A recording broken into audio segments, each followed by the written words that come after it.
বুখারীতে একটা হাদিস আছে, সালাসাতুন ফিল গার, বনি ইসরাইলের 3 লোক সফরে বেরিয়েছে, মরুভূমির সফর, মাঝখানে তুফান, কই যাবে, কই বাঁচবে, দৌড়াদৌড়ি শুরু, দৌড়াতে দৌড়াতে এক পাহাড়ের গুহার ভেতরে আশ্রয় নিয়েছে। গুহা চিনেন তো? পাহাড়ের গুহা। আশ্রয় নেয়ার সাথে সাথেই বৃষ্টির পানির ঝাপটায় পাহাড়ের উপর থেকে বিশাল এক পাথর খণ্ড এসে পাহাড়ের গুহার মুখটা বন্ধ করে দিয়েছে। বন্ধ, অন্ধকার। এরা পড়ছে বিপদে, হায় হায় বাঁচার জন্য ঢুকলাম, এখন দিই মরণ। ঢুকছিল কি জন্য? এখন মরণ।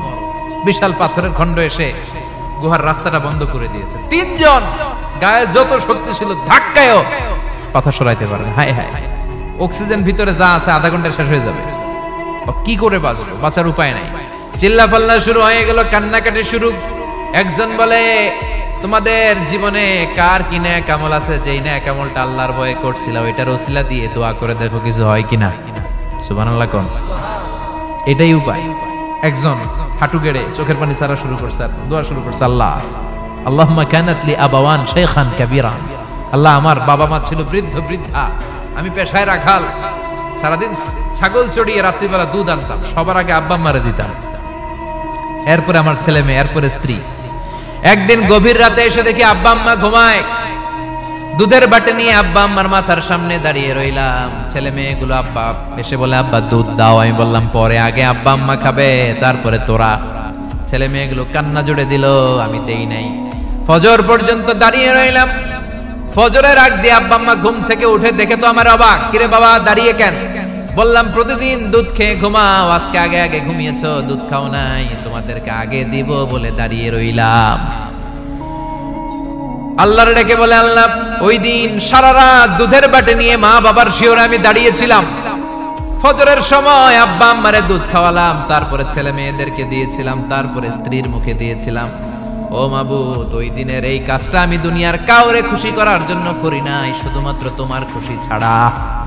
ওই রাতের ইবাদত যদি তোমার দরবারে ভালো লেগে থাকে, ফাফাররিজ আন্না মা নাহনু ফি, আজকের বিপদের দিনে কেউ বাঁচানোর নাই, তুমি আমাদের বাঁচাও।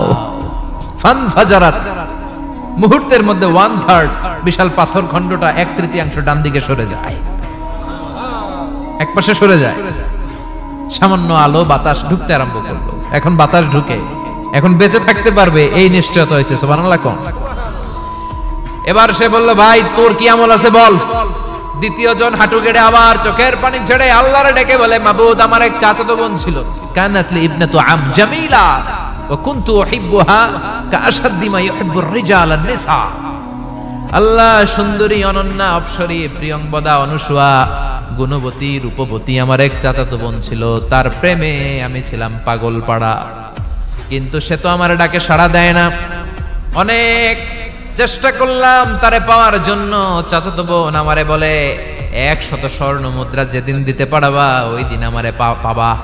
এবার আমি স্বর্ণ মুদ্রা কালেকশনের কাজে লেগে গেলাম। বছরের পর বছর চেষ্টা করে 100 স্বর্ণ মুদ্রা যেদিন পেলাম ওই দিন চাচাতো বোনের কাছে গেলাম, যে তার হাতে স্বর্ণ মুদ্রা দিলাম, বললাম চলো এবার আমরা অপকর্ম করি। স্বর্ণ মুদ্রা পেয়ে সেও খুশি, আমিও খুশি। সে পাইছে স্বর্ণ, আমি পাইছি তারে। গোপন একটা রুমের ভেতরে ঢুকলাম, দুজনে জামা কাপড় খুলে ফেললাম, নেকেড হয়ে পাপ কাজ শুরু করব। ইন দা মিন টাইম আমার চাচাতো বোন আমারে বলে, ও আমার চাচাতো ভাই, আমারে তুই আমার সতীত্ব তুই নষ্ট করে দিস না, ইত্তাকিল্লাহ, আমার সম্ভ্রম তুই শেষ করে দিস না, ইত্তাকিল্লাহ, আল্লাহরে ভয় কর। আল্লাহ, ওই মুহূর্তে ফিরে আসা কঠিন কঠিন, কিন্তু ইত্তাকিল্লাহ, আল্লাহরে ভয় করে, এই শব্দটা যখন শুনলাম আমার ভিতরটা কেঁপে উঠেছে। আমি মুহূর্তে তোমার ভয়ে জামা পড়ে ওই রুম থেকে চিৎকার মেরে বেরিয়ে গিয়েছি। আল্লাহ, সেদিন আমি পাপ কাজ করি নাই, সেদিন আমি মনের খায়েশ মিটাই নাই, তোমার ভয়ে সেদিন আমি দৌড়ে পালিয়েছি। ওই দিনের ইবাদতটা, আমলটা যদি তোমার কাছে ভালো লেগে থাকে, ফাফাররিজ আন্না ফিমা নাহনু ফি, আজকে যেই বিপদে আছি তুমি বাঁচাও। বলার সাথে সাথে 2/3 2/3 পাথরের খণ্ডটা আরো ডান দিকে সরে যা। সুবহানাল্লাহ পড়েন। এবার আরো বড় ফাঁকা হয়েছে। এবার তারা বেরোতে চেষ্টা করলো, দেখে মাথা বেরোয়, শরীর বেরোয় না, হাত বেরোয়, পিঠ বেরোয় না, পা বের হয়, দেহ বেরোয় না, আরো ছুটতে হবে। এবার বাকি আছে কয়জন? সে দোয়া করতে শুরু করলো, আল্লাহ ইস্তাজারতু জারাক, আমি ব্যবসায়ী ছিলাম, অনেক শ্রমিক ভাড়া করে একদিন একটা কাজ করালাম, সব শ্রমিকের টাকা দিয়ে দিলাম, এক শ্রমিক টাকা না নিয়ে ভাগলপুর কই যে গেছে নিজেও জানি না, ওর টাকা আমার কাছে রয়ে গেল। এই শ্রমিককে আর টাকাটা বুঝাই দিতে পারি নাই। এই টাকা দিয়ে আমি কয়েকটা ছাগল কিনলাম, এই ছাগলগুলো বাচ্চা দিল, ওগুলো বাচ্চা দিল, ওগুলো বাচ্চা দিল, দিতে দিতে বিশাল ছাগলের ডেইরি ফার্ম করে ফেললাম তার ওই টাকা দিয়ে। 1 যুগ 12 বছর পরে সে এসে বলে আমার টাকা ফিরায় দাও। আমি বললাম এই যে ছাগলের ডেইরি ফার্ম পুরোটাই তোমার। সে বলে আতাস্তাজিউ মিন্নি, আমার সাথে ঠাট্টা করো? আমি পাই সামান্য কয়টা টাকা, 1 যুগ আগে যে টাকা পাইতাম ওইটা দিলেই চলবে। আমি বললাম ও শ্রমিক, তোমার টাকা দিয়ে আমি ছাগল কিনে ব্যবসা করেছি, ছাগল বাচ্চা দিয়েছে, বাড়তে বাড়তে বাড়তে বাড়তে আজকের বিশাল এই ডেইরি ফার্ম, এই ডেইরি ফার্মের মালিক আমি নই, তুমি নিয়ে যাও। বলার সাথে সাথে শ্রমিক আনন্দে নাচতে নাচতে ডেইরি ফার্ম নিয়ে যায়। ও আল্লাহ, ওই দিন যদি সে যতটুকু টাকা পাওনা ছিল অতটুকু দিলেই সে খুশি হয়ে যেত, শুধু তোমার খুশির জন্য পুরো ডেইরি ফার্ম আমি তারে দিয়ে দিয়েছিলাম। আল্লাহু আকবার। আল্লাহ, আজকের এই বিপদের দিনে আমার সেদিনের আমলটা যদি তোমার কাছে ভালো লাগে তুমি বাঁচাও। বলতে দেরি, মুহূর্তের মধ্যে বিশাল প্রকাণ্ড পাথর খণ্ডটা অন্যদিকে দৌড়ে চলে যায়। পাহাড়ের গুহা ওপেন, পাথর খণ্ড নাই। আল্লাহর শুকরিয়া আর তাকবীর দিতে দিতে 3 জন বের হয়ে যায়। সুবহানাল্লাহ পড়েন।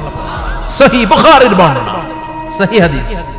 নিজের এমন কোন নেক আমল যদি থাকে যে আমলটা শুধু আল্লাহর জন্য করেছিলাম, ওই নেক আমলের ওসিলা দিয়ে দোয়া করলে দোয়া কবুল করবে কে? করতে রাজি আছেন তো? প্রতিদিন শতবার তাওবা ইস্তিগফার পড়তে রাজি আছেন? বিশ্বনবী বললেন দোয়া মুখুল ইবাদা, দোয়া হলো ইবাদতের নির্যাস, যার দোয়া নাই ওর কিচ্ছু নাই। দোয়া করেন নাই তো নামাজে কাজ হবে না, দোয়া করেন নাই রোজায় কাজ হবে না। কথা কোন? আর দোয়া মুখুল ইবাদা, দোয়া হচ্ছে ইবাদতের নির্যাস। আবার তিরমিজির বর্ণনায় বললেন আর দোয়া হুয়াল ইবাদা, দোয়াটাই নাকি ইবাদত, দোয়াটা ইটসেলফ এইটাই ইবাদত। নামাজ যেমনি ইবাদত, রোজা যেমনি ইবাদত, হাত তুলে যে দোয়া করলেন এইটাও ইবাদত। সুবহানাল্লাহ পড়েন। এটা মুমিনের ওয়েপন, সিলাহুল মুমিন। সাপ্লিকেশন, দোয়ার ইংরেজিতে বলে সাপ্লিকেশন। সাপ্লিকেশন is the weapon of believers. এটা বিশ্বাসীদের অস্ত্র। সবকিছুর কারামতি যেখানে শেষ, দোয়ার কারামতি ওইখানে। এরকম অনেক শুনবেন ক্যান্সারে আক্রান্ত, দুরারোগ্য ব্যাধি, বাংলাদেশের চিকিৎসা শেষ, ইন্ডিয়া গেছে, কয় বাঁচবো 3 মাস। কয় মাস? এরপরে 7 বছর বাইসা ছিল। কেমনে বাঁচল? কেমনে? দোয়া। দোয়ার পাওয়ার আছে না নাই? তবে দোয়াটা দোয়ার মতো হতে হবে। সিনসিয়ার দোয়া ইজ লাইক এ মিসাইল। একনিষ্ঠ দোয়া এটা মিসাইলের মতো। মিসাইল হামলা করলে ইঞ্চি ইঞ্চি যেখানে মিসাইল বোমাটা পড়ার কথা ঠিক ওখানে পড়বে। ড্রোন হামলা করলে ঠিক ওখানে, ব্যালিস্টিক ক্ষেপণাস্ত্র নিক্ষেপ করলে লক্ষ্য বস্তু যেমনি ভিত করে, তেমনি দোয়ার মতো দোয়া করলে মুহূর্তেই দোয়া কবুল হয়ে যায়।